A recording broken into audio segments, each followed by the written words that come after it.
Primary school முடிஞ்சிருச்சு. அப்புறம் பெட் சஃபேர் முடிஞ்சு பெட் தல்மூட் வந்தாச்சு.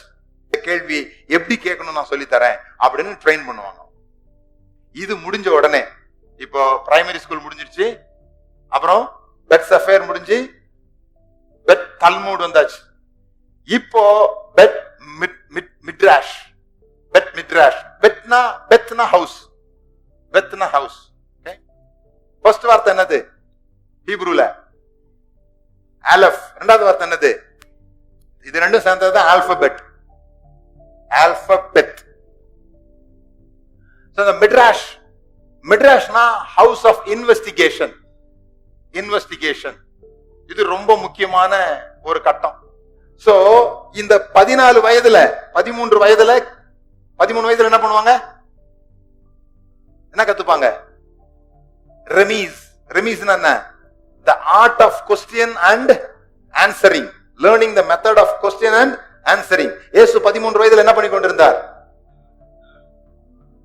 ஜபால் கேள்வி கேட்கவும் அவர்கள் கேட்கறதுக்கு ஒரு பதில் சொல்லவும், அந்த பதில் எப்படியா இருந்தது? அவர்களை வினாவும். வினா டு வினா. விளங்குதுங்களா? அதுதான் அங்க நடந்துட்டு இருந்தது. அது நடந்து முடிஞ்ச உடனே அடுத்து எங்க போவாங்கன்னு சொல்லி சொன்னா, இந்த பெத் மிட்ராஷ் போவாங்க. இந்த பெத் மிட்ராஷ் தான் யூனிவர்சிட்டி மாதிரி. இந்த 13 வயசு இருக்கும் போதே அவன் முடிவு பண்ணுவான், எந்த ரபி கிட்ட நான் போய் படிக்கணும் அப்படின்னு சொல்லிட்டு. பெரிய பெரிய ரபிங்க இருப்பாங்க. அதுல எந்த ஸ்கூல்ல போய் நான் படிக்கணும் அப்படின்னு அவன் முடிவு பண்ணிடுவான், அந்த பையனோ அந்த வீட்டுல உள்ளவங்களோ. ஏன்னா அந்த வீட்டுல எல்லா யூதர்களுடைய கனவும் என்னன்னு சொல்லி சொன்னா, யாராவது அவங்க வீட்டுல இருந்து என்னவாகணும்? ரபி ஆகணும்.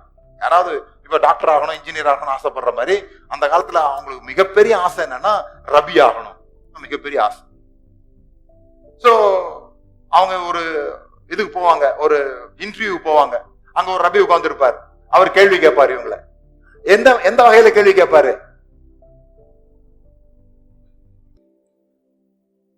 எப்படி தான் கேட்பாரு? ஒரு வசனத்தை சொல்லுவார், ஏதாவது ஒரு வசனத்தை சொல்லுவார். ஆனா உண்மையிலே அவன் அதுக்கு பதில் சொல்லக்கூடாது. அவர் எந்த வசனத்தை கோட் பண்ணி கேட்கிறாருன்றத அவன் புரிஞ்சுக்கிட்டு அந்த வசனத்தை அவன் கேட்கணும். இது எப்படி சொல்றது உங்களுக்கு? இந்த பைபிள் எப்படி எழுதப்பட்டிருக்குன்னா, நிறைய பாடல் வடிவத்தில் எழுதப்பட்டிருக்குது. நிறைய பாடல் வடிவத்துல எழுதப்பட்டிருக்கு. அதுக்கு பேர் உண்டு. நீங்க வசனம் வாசிக்கும் போது நமக்கு எவ்ரி வேர்டு முக்கியம். நமக்கு வசனத்தினுடைய அவங்களுக்கு எல்லா வார்த்தையும் முக்கியம் கிடையாது. எல்லா வார்த்தையும் முக்கியம் கிடையாது. ஏன் தெரியுமா? அவங்க பாடல் எப்படி பாடுவாங்க தெரியுமா? ஏ B C D E D C B A. தெரியுமா தெரியாதா? பாட்டு இது போடுறவங்க C D F G A B C C B A அப்படி வருது இல்ல? அந்த மாதிரி பாடுவாங்க.